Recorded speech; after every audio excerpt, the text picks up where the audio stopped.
तो आज 10 बजे के बुलेटिन में हम बात कर रहे हैं उस मॉडल की जिसकी तारीफ देश की सर्वोच्च अदालत ने की है और वो है मुंबई ऑक्सीजन मॉडल। वहां पर ऑक्सीजन की किल्लत नहीं है। मॉडल हमने आपको दिखाया कि किस तरीके से कदम उठाए गए पहली लहर के बाद, इसलिए संभले हुए हैं ज्यादा मामले आने के बाद। तो इसीलिए महाराष्ट्र मॉडल की हर जगह तारीफ भी हो रही है। हमारे साथ खास मेहमान भी जुड़ गए हैं, डॉक्टर अनूप कुमार जुड़ गए हैं और साथ ही डॉक्टर जेसी पासे। और आप देख रहे हैं कि जिस तरीके से लगातार तमाम राज्यों में ऑक्सीजन को लेकर किल्लत है, उस पर न्यूज़ 24 संवाददाता ग्राउंड जीरो से आपको अपडेट भी कर रहे हैं। संदीप, आपके पास आती हूं कि जो रिपोर्ट हमने इतने दिनों से दिखाई है जिसमें ऑक्सीजन की भारी किल्लत थी, क्या उसमें कुछ सुधार हुआ है? संदीप, देखिए, मध्य प्रदेश में जो हालात हैं, फिलहाल जो हालात है वो 1 महीने बाद के, यानी 1 महीने पहले जो हालात थे मध्य प्रदेश में, उन हालातों से अभी दिल्ली और उत्तर प्रदेश जैसे राज्य जूझ रहे हैं। और मध्य प्रदेश सरकार ने पहले से ही कोशिशें शुरू कर दी थी, महीने भर पहले से। तो अभी जाकर जो बड़े शहर हैं यहाँ पर ऑक्सीजन और दवाओं का इंतज़ाम हो पाया है। लेकिन जब हम तीसरी लहर की बात कर रहे हैं तो ऐसे में अभी फ़िलहाल जो मध्य प्रदेश में हालात है उसमें ये देखा जा रहा है कि जो ब्लॉक लेवल पर या गांव स्तर पर भी मरीज़ लगातार बढ़ रहे हैं और यहाँ पर इलाज का इंतज़ाम करना मुमकिन नहीं हो रहा है। तो दूसरी लहर में ही हालात यहाँ पर खस्ता होने लगे हैं। जो ग्रामीण इलाकों के मरीज़ हैं उनको प्रॉपर इलाज नहीं मिल पा रहा है, ऑक्सीजन नहीं मिल पा रही और दवाएँ तक नसीब नहीं हो रही हैं।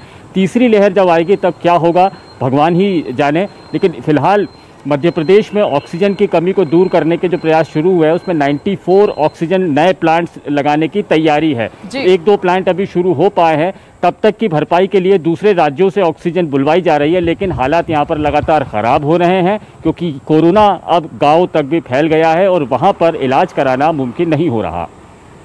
संदीप, इसी बात का जिक्र पहले भी हो रहा था कि अगर ग्रामीण इलाकों तक कोरोना पहुंचता है तो फिर हालात बद से बदतर हो जाएंगे कि शहरों में उतनी सुविधाएं हैं लेकिन ग्रामीण इलाकों में उतनी सुविधाएं नहीं हैं। कैसे संभलेंगे वहां पर, ये चिंता का विषय है। और मैं आपके पास आ रही हूं डॉक्टर जेसी पासे, पूर्व मेडिकल डायरेक्टर हैं LNJP। ये जो sir Maharashtra model, oxygen model की तारीफ हो रही है, आपने भी सुना होगा, देश की सर्वोच्च अदालत ने उसकी तारीफ की है। कहा कि कुछ सीखो, जिस तरीके से मुंबई में BMC ने काम किया, तमाम प्लांट में क्षमता बढ़ा दी गई, स्टोर करके रखा गया। केस बढ़ने के बाद वहां पर उतनी किल्लत दिखाई नहीं दे रही है। जी, मुंबई मॉडल जो है वो डेफिनेटली काफी अच्छा कारगर सिद्ध हुआ है।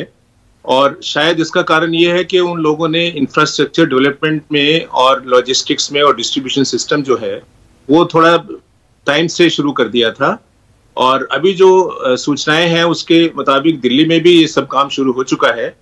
दिल्ली में अब हमारा सेंट्रल वॉर रूम बन गया है। दिल्ली में ऑक्सीजन सिलेंडर को पूल करने का, बैंक बनाने का डिस्ट्रिक्ट वाइज प्लान बन गया है। दिल्ली के बड़े हॉस्पिटल्स में प्लांट कहीं कहीं लग भी चुके हैं और छोटे हॉस्पिटल्स में भी प्लांट लगने की प्रक्रिया जारी है। अभी जो इस समय मुझे जो लगता है मेन समस्या ये है कि हम लोग ऑक्सीजन की एक तो जो जितनी डिमांड है उतनी सप्लाई नहीं है।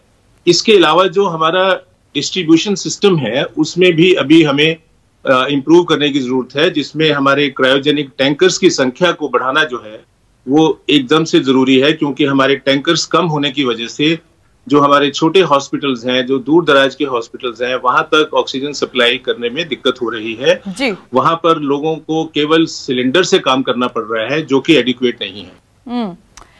और डॉक्टर अनूप कुमार, सफदरजंग में तो ऑक्सीजन प्लांट लग गया है सर, राहत होगी काफी? हॉस्पिटल एक सेंट्रल गवर्नमेंट हॉस्पिटल है और हमारे यहाँ पर पहले से पर्याप्त ऑक्सीजन मुहैया कराई थी सरकार ने और अब ऑलरेडी ऑक्सीजन प्लांट भी लग रहा है। तो हमारे यहाँ तो ऑक्सीजन सप्लाई अभी तक दुरुस्त ही रही है। लेकिन क्वेश्चन ये आता है कि जो दूसरे अस्पताल हैं, जो प्राइवेट अस्पताल हैं, वहां पर भी सप्लाई जो है दुरुस्त रहनी चाहिए। और इसलिए ये बहुत जरूरी है कि जो डिस्ट्रीब्यूशन सिस्टम है उसको हमें और ज्यादा जो है तेज करना पड़ेगा। और जैसे अभी हमारे पहले पैनलिस्ट ने बताया, हमारे पास जो एक्यूट शॉर्टेज है वो टैंकर की है और सिलेंडर्स भी बहुत कम हो गए हैं।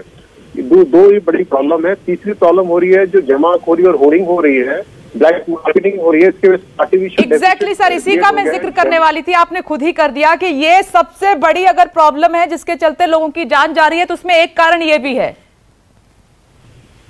बिल्कुल बहुत बड़ा प्रॉब्लम हो गया है, जिसके लिए आप देखिए सरकार तो अपनी पूरी कोशिश कर रही है, चाहे वो भारत सरकार हो चाहे दिल्ली सरकार हो, पर जब जनता ही अपनी जनता की दुश्मन बन जाएगी तो फिर बड़ा मुश्किल हो जाएगा ऐसे लोगों से डील करना। इसलिए आप देखें सरकार ने बहुत सख्त कानून बनाए हैं, कई जगह पर इनको रेड करके गिरफ्तार किया गया है और मुझे लगता है कि इसको और ज्यादा सख्त करने की जरूरत है। जो भी ये लोग करते हैं ये बिल्कुल निंदनीय और घृणित अपराध है, इनको सख्त से सख्त सजा मिलनी चाहिए क्योंकि ये लोगों की जान से खेल रहे हैं। Exactly sir. और डॉक्टर जेसी पासे सर, मैं ये जानना चाह रही हूँ कि पहले से दिल्ली में राहत है सर? पिछले 1 महीने से हम देखें तो जो कोशिशें हुई हैं उसके बाद। जी डेफिनेटली कोर्ट की इंटरवेंशन के बाद सप्लाई में भी इम्प्रूवमेंट हुई है और अभी हमारी व्यवस्था में भी इम्प्रूवमेंट हो रही है। इंफ्रास्ट्रक्चर, डिस्ट्रीब्यूशन सिस्टम, सब में जो है वो वार्ड लेवल पे काम चल रहा है।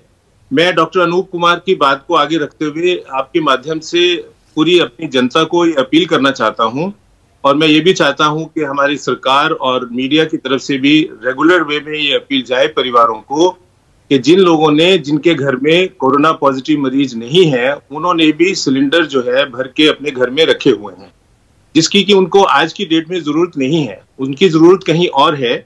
और ये जो हमारी सिलेंडर पूल सिस्टम शुरू हो रहा है दिल्ली में डिस्ट्रिक्ट वाइज, मेरी ये प्रार्थना है कि जिनके परिवार में कोरोना पॉजिटिव पेशेंट नहीं है और उनके पास सिलेंडर है, वो कृपया करके डोनेट करें उन सेंटर्स में, ताकि जो जरूरतमंद पेशेंट हैं जो होम आइसोलेशन में हैं, खास तौर पर जो कि हॉस्पिटल का लोड बढ़ा सकते हैं, अगर उनको ऑक्सीजन घर पे ही मिल जाएगी तो वो हॉस्पिटल का लोड भी कम हो जाएगा। तो वो अपने आप ही स्वेच्छा से उनको सिलेंडर्स को अगर डोनेट करेंगे तो इससे काफी लाभ होगा, क्योंकि इस समय हमारे दिल्ली शहर में 50,000 से ज्यादा पेशेंट जो कोरोना पॉजिटिव हैं वो घरों में हैं, होम आइसोलेशन में हैं, लेकिन ऑक्सीजन की कमी की वजह से वो एकदम से हॉस्पिटल में भागने की कोशिश करेंगे, जिससे हॉस्पिटल लोड और बढ़ेगा, जो कि ऑलरेडी क्रैम्प्ड है। ये मैं रिपीट कर देती हूँ सर आपकी अपील, और लगातार हम कर भी रहे हैं। न्यूज़ 24 आपसे अपील करता है कि जिनको सिलेंडर, रेमडेसिविर, इन दवाइयों की जरूरत अभी नहीं है,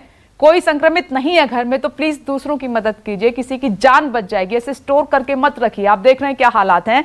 डॉक्टर अनूप कुमार, एक बार फिर से, जिसके देश की सर्वोच्च अदालत ने तारीफ की है मुंबई ऑक्सीजन मॉडल की, मैं उसका ही जिक्र करूंगी। सर, वहां पर जो कदम उठाए गए, अगर तमाम राज्यों में ऐसे पहले कदम उठा लिए जाते पहली लहर को देखते हुए, जैसे बीएमसी ने वहां काम किया, तो आज शायद ये हालात नहीं होते। सर देखिए, बिल्कुल ये बहुत जरूरी है कि जो बीएमसी ने काम किया है उसकी सारे विश्व में सराहना हो रही है। लेकिन हमें 2 बातें देखनी चाहिए। नंबर 1, जो इस पर सेकेंड वेव में जो केसेस बढ़े वो अप्रत्याशित रूप से बढ़े हैं, और नंबर 2, जो म्यूटेंट स्ट्रेन आई हैं वो भी किसी को अंदाजा नहीं था कि वो इतनी जल्दी एक इंसान से 4 से 5 लोगों को इन्फेक्ट करेगी। तो इसीलिए जो ये 2 चीजें हुई, जिसकी वजह से तैयारी का समय नहीं मिल पाया। अब आई थिंक अब हमको पता है कि सेकेंड वेव में क्या हुआ है, थर्ड वेव आने का पूरा अंदेशा है।